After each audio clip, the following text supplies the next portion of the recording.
Hello, wonderful people. I greet you all. There is opportunity for you. Job sponsorship. Where? In Australia. What are you going to do? Go to Google. Simply type in www.career1.com.au. What? Simply type in www.career1.com.au. When you type in that, hit enter.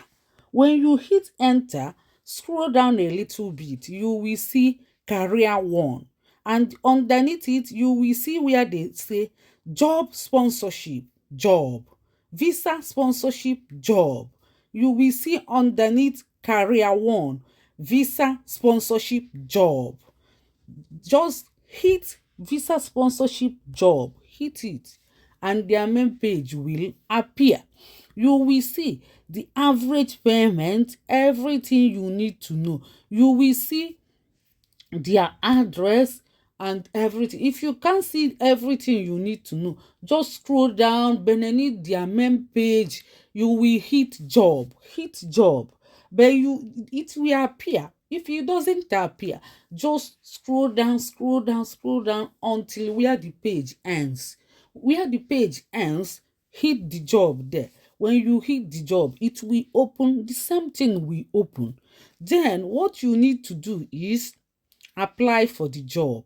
Put in your resume, put in your CV, apply for the job.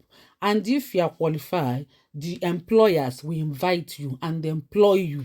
So, dear people, if you like what you are seeing, please say good, fine, beautiful. Say cool. If you are interested, say interested. If interest you, say interesting, so that I will bring in more updates about job.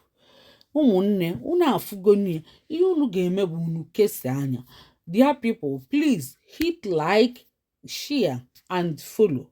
Hit follow on top of our page, because if you didn't follow, you will not be notified when we come up again.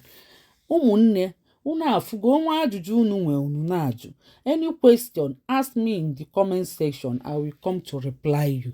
I hope you will be able to navigate and get what you want.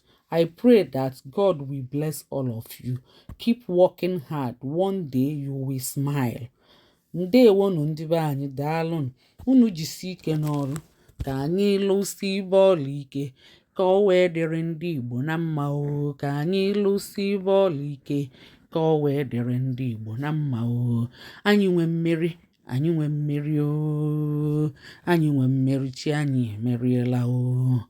Anyị emeriela, obi n'igwe merigokwa o. Anyị emeriela, obi n'ala emerigokwa o. Ụmụnne, gaanụ n'iru, gaanụ n'iru, gaanụ n'iru. Ya dịla unu na mma, ya gazielu unu. Chineke ma elu unu amara, ya gazielu unu. Unu enenechekwane pụọ. Unu dee ofu ihe, unu dee good ma fine ma beautiful, iji na-akwalite. Agwara m unu nkwa mfụra ihe dị mma mma na-ewetala unu. I promise you guys that I will be looking for something good. Anything I see that you guys will benefit, I will bring it up.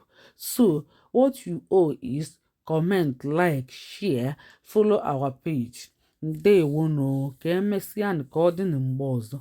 Daalụ.